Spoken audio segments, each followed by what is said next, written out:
They are the backbone of public administration. They are the Public Service Commission. They are exhibiting at the 64th edition of the Zimbabwe International Trade Fair, running under the theme Innovation, the Catalyst to Industrialization and Trade. Joining me is the Secretary to Service Commissions, Dr. Tsitsi Choruma. Dr. Choruma, welcome to the program. Thank you very much.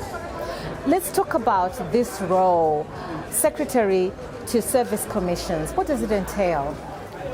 Well, it entails having to understand the bigger scope of how government works. And how do we do that? I think we are enabled by the Constitution of Zimbabwe, Section 109 of the Constitution. Section 203 and 204, they clearly outline the functions of the Commission. We are structured in such a way that the Commission, the chair of the Commission, Public Service Commission, is also the chair of the Defense Service Commission, the Police Service Commission, Prisons Commission, and Health Commission. We have been innovative from 2019 in starting the State Service Pension Fund. And it started in 2019, and it is going to be based on a defined benefit approach. But we need to build the fund. And through an actuarial evaluation, we are going to do that over 10 years. I'm in my 5th year, and the fund has grown. It's becoming the biggest fund in this country. And I sit there as the chair of the State Pension Fund. And this fund is growing in a way where we are building infrastructure across this country. Infrastructure that can generate revenue, that can grow the fund. Because the aim is for every civil servant to retire in dignity. But retirement using pension fund is not the only thing that we do. We also do retirement planning, and we provide trainings for people to understand. If you come into government, the moment you come in, we start talking about retirement. You can choose to retire at 40. You don't have to retire at 65, as long as you plan well. So how do we do that? We are now developing products that civil servants can actually invest into to augment their pension. Right. So we have created, for instance, what we call GEMS, which is Government Employees Mutual Savings Fund. And this savings fund is supposed to help them to serve for the future. But we also allow them to take loans as they are saving, which can, be used to build on their future savings also. So those are some of the things that this commission does. But we also sit at the center of government. And the center of government is what we call the tripartite. The tripartite is what you call the executive arm of government, which has the responsibility to oversee performance of government. And this tripartite is the Public Service Commission, Treasury, and the Office of the President and Cabinet. So our role through our strategic plan is to ensure that whatever all the other ministries are doing, it is aligned to Vision 2030. It's aligned to NDS1, but it is actually for the purpose of attaining the growth for us to become a middle-income country. So that's what this commission does, right? Yes. It's a wide array of wow. This year's ZITF is running under the theme Innovation, the Catalyst to Industrialization and Trade. Let's talk about the role of the Public Service Commission in industrialization and trade. Okay. So I guess the role is simple. You start with asking yourself the question, do you have the right people in the right places? And do they understand what needs to be done? To catalyze industrial growth, you need the right people with the right attitudes, with the right motivation, but understanding the vision that we have. I believe any growth of any country, it is about its own people. Growth is not automatic. It is how we apply our human capital. So do we have that human capital which can catalyze industrial growth? So growth is about us utilizing the best human resources we have to think through what technology we can develop in this country, to think through what innovations in program development, even industrial growth, even rural industrial growth. It can only be done by human beings, augmented by technology to some extent. But technology alone cannot do it. There has to be the human interface. And so if you look at the role of the Commission, who employs the whole of government, we sit on a, on a portfolio of more than 400,000 employees. And those 400,000 employees ought to be relevant to the growth of this economy, ought to be relevant to industrialization of this economy. As we're talking about that, if you look at the strategy that this country has taken, we have taken the strategy to decentralize, to devolve. In devolving, what are we saying? We are saying, let's understand the endowments that we have in every corner of this country. We cannot have a one-size-fits-all strategy and agenda to grow. So when you go in the northern part of this country, what are the resources you find? And how can we use those to develop? Right? You go to Manicaland, it's a totally different place. But what do we have there in order to bring everything together to grow this beautiful country that we have? And so industrialization brings in different facets, but it starts with the brain, starts with the human being, and it starts with also patriotism. Do we have a cadre of people who love Zimbabwe? Right. So as we sing the national anthem every day, how do we internalize that? How do we put that into action? This is what we are talking about. So we just don't have a national anthem for the sake of it. You read every standard, every sentence, every stanza. For me, it says a lot. So with decentralization, we are also talking about rural industries. And where are they going to come up? If we do it well, those will contribute to industrialization of this country. But for us to industrialize, we need certain infrastructures to be in place. We need connectivity, right? We need roads, we need networks.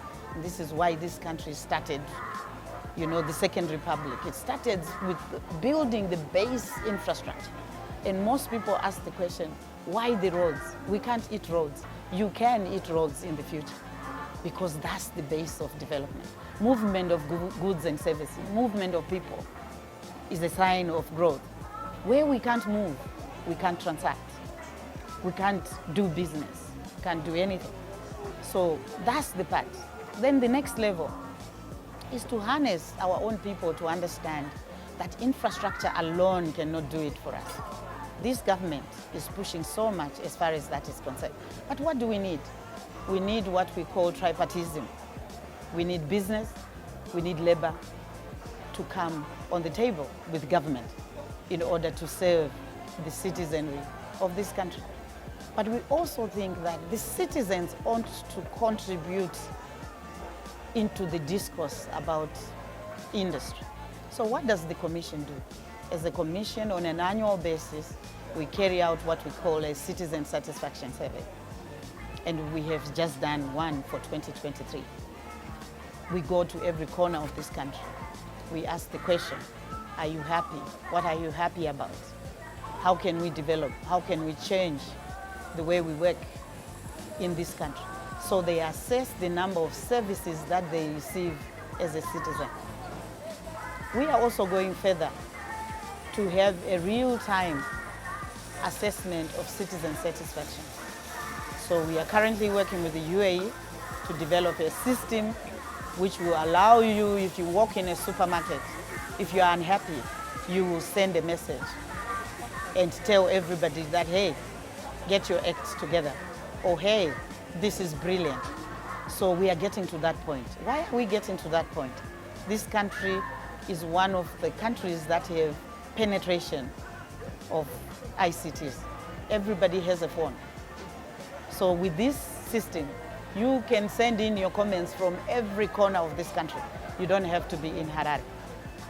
So industrialization also requires that we deconcentrate our human resources.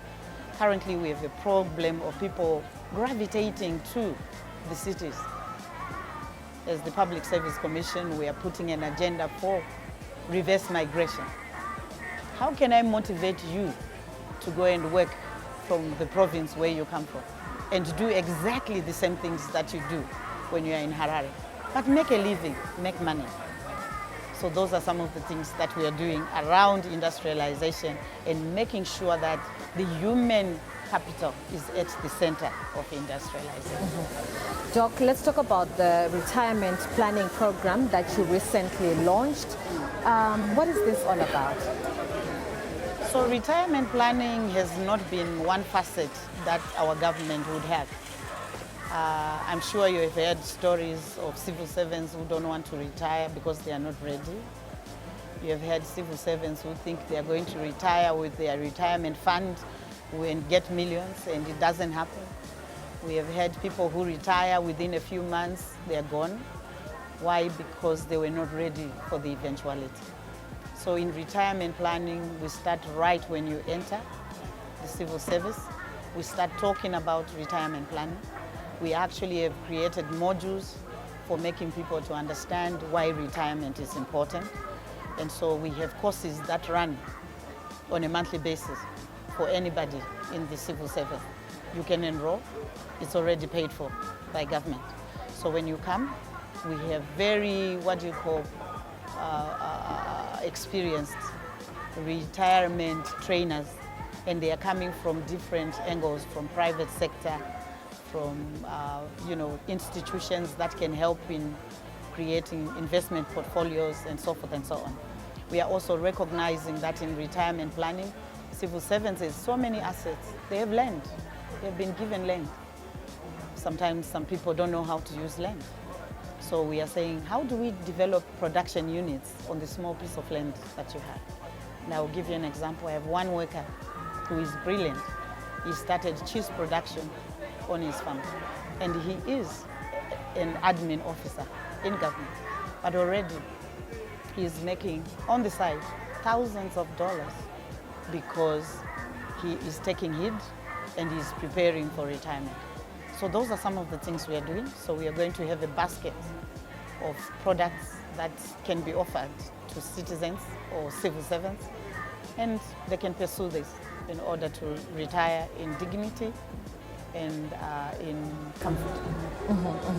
And lastly, Doc, I know you touched briefly on pensions for retiring civil servants. Maybe just a bit more detail on you're working on growing this fund. I guess I had already mentioned that as we are growing it, we are now growing a fund. We started with a small seed that we were given by the government in 2019 of 87 million ZWL. Today, we are more than $1 trillion fund. Right, and how do we do this? Is because we invest in areas that can generate more resources. I'll give you an example. I think if you go downstairs, there's a prototype of Madokeromo. We have built that on our own as the pension fund. It is 100% owned by the pension fund. But we have also gone to build housing estates around Harare, some very exclusive, to a point where when I look at how much one pays for a rental in the leafy Greendale, it can't be less than $3,000 a month. But it is progressive living. It is lifestyle. So people are willing to pay. But as they pay for those lifestyles, we are growing the fund. So in the portfolio that we have, besides housing, we have gone into industrial parks, right? We have also gone into hydro energy. So we are one of the most dammed countries. And the pension fund is saying, how do we use the water bodies that we have to generate more electricity? We have just finished Mutirikwi. We are almost done with Tugumikosi. We'll go to the next one. But the pension fund also, we have invested in other bodies. We own 15% of CBZ. And we have also invested in FBC.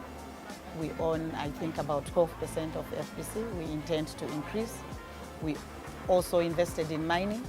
There are mining houses that we own, that we contribute to, right?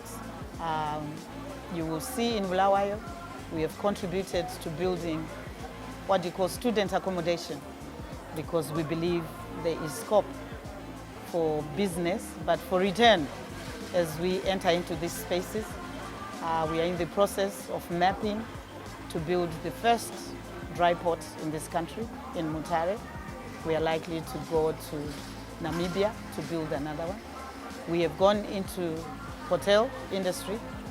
We have built the Palm River Lodge with our partners in Victoria Falls, right? We have just bought in on the Rupurara. We are building the first international hotel at Harare International Airport. And so I have young people I work with. We are vibrant, we are motivated, because Tisuvene, this country can only be built by Zimbabweans. And so that's what we're doing, to build and to make our citizens to retire in dignity. Dr. Choruma, thank you so much for your time.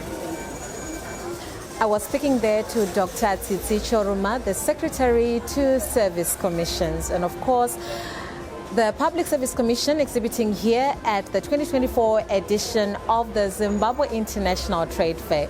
Public Service Commission, catalyzing industrialization and trade.